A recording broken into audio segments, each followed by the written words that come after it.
Chers parents, bonjour. Aujourd'hui, j'aimerais vous parler d'un sujet très, très intéressant pour nos enfants et la soirée pyjama. La soirée pyjama. Euh, Imaginez votre enfant, vous dites que elle a été invitée ou il a été invité par son ami pour aller passer ensemble une soirée pyjama à son ami. Et la plupart des parents s'inquiètent ou doutent. J'aimerais savoir vous comment vous comportez face à cette situation. Est-ce que vous acceptez l'invitation ou bien vous refusez l'invitation? Si vous refusez l'invitation, pourquoi? Si vous acceptez l'invitation, pourquoi?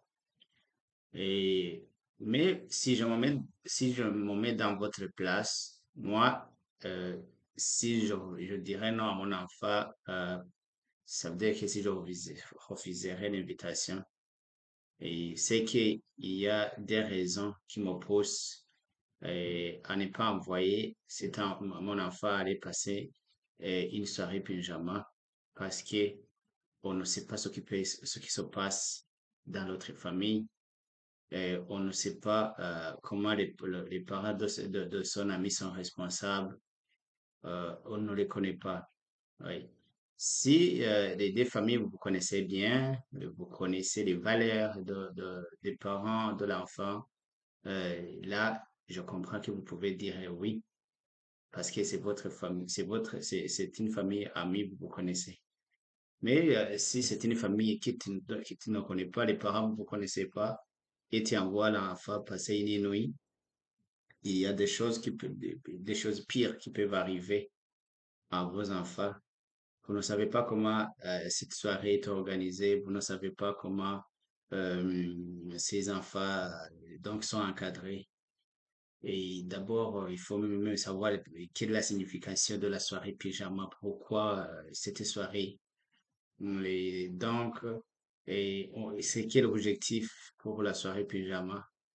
Donc là, pour les parents qui s'en doutent, je les comprends bien. Et les parents qui disent non, je les comprends bien. Ils ont leurs raisons.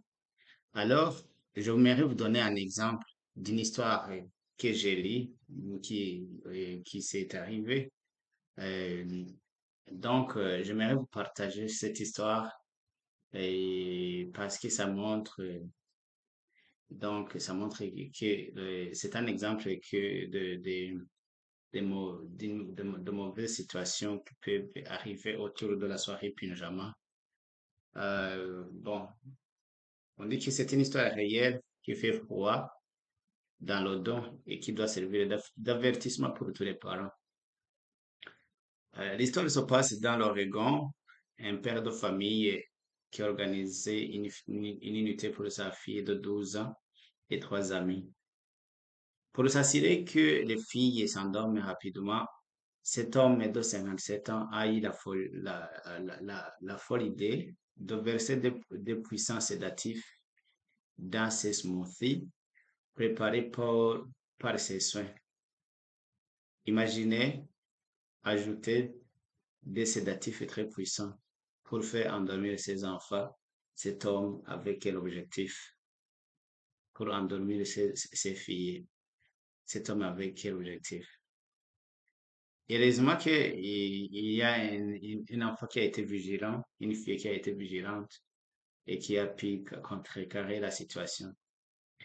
Heureusement, ici, l'une des jeunes filles n'a presque pas touché à son verre. Donc, il y a une fille qui a été vigilante, qui a refusé de boire son verre. Donc, la fille voit ses amis sombrer dans un sommeil anormalement lourd. Elle a dit de venir inspecter la pièce de façon suspecte. Elle a gardé son calme. Courage à cet enfant, courage à cette fille qui a pu résister, qui a pu garder son calme. Pourquoi l'homme donc surveillait la chambre de ses enfants? Pourquoi il vient tout le temps surveiller? Non, vous imaginez vous-même l'objectif de cet homme. En pleine nuit, La fille a envoyé des messages discrets à sa mère pour demander de l'aide.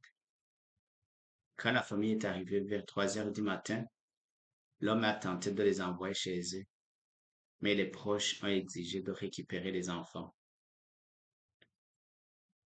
Imaginez, heureusement que les parents de la fille, donc, et aussi, donc, elle était en état de veille, sinon, euh, quand elle s'endormait ou elle se trouvait au travail, ça serait difficile. Et heureusement qu'ils ont pu, donc, lire à temps le message de leur enfant. Alors, les examens à l'hôpital ont immédiatement confirmé la présence de substances dans le corps de fillette. L'homme s'est rendu aux autorités et a avoué ses actes devant le juge, prétextant qu'il voulait juste qu'elle dormait bien.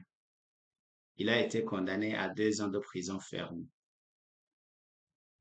Alors, ce danger évité de justesse rappelle les règles simples à répéter à nos enfants. C'est de ne jamais boire une boisson si un doute existe. Oui, si les enfants doutent qu'il y a quelque chose dans la boisson, l'enfant a l'obligation de ne pas boire ça. Heureusement, ici, la fille a été très maligne. Donc, peut-être qu'elle a constaté quelque chose qui n'allait pas bien. Donc, il faut aussi écouter son instinct dès que la situation devient étrange. C'est-à-dire quand un enfant ou bien constate quelque chose qui est étrange, il faut être très prudent. Donc, et aussi, il faut demander de l'aide, avoir le réflexe de contacter ses parents immédiatement. Donc, ou bien vous pouvez appeler le 911. Donc, tu vois que l'enfant quand même a été très prudent, il a appelé ses parents parce qu'il voyait qu'il y a quelque chose d'anormal dans la famille. Alors, à vous chez les parents, vous voyez que quand on dit que le soirée pyjama n'est pas, donc tout le monde n'aime pas les soirées pyjama, comprenez qu'ils ont raison. Alors, j'aimerais vous demander, est-ce que vous aussi, vous avez constaté de telles situations? Est-ce que vous êtes sceptique? Vous autoriserez rapidement vos enfants d'aller aux soirées pyjama? Ou bien vous refuserez à vos enfants d'aller aux soirées pyjama? Si vous accepteriez, c'est dans quelles circonstances? Si vous refuserez, pourquoi? Vous pouvez partager avec nous dans les commentaires quelle serait votre position si votre enfant vous demanderait d'aller passer une nuit donc chez son ami pour la soirée pyjama. Et donc, c'est par-ci alors que je clôture ce débat. Alors, je vous lance la balle. Vous allez nous envoyer vos commentaires. Nous allons pouvoir réagir à vos commentaires et nous allons permettre à tous les parents de réagir autour de ce sujet, la soirée pyjama. Je vous remercie.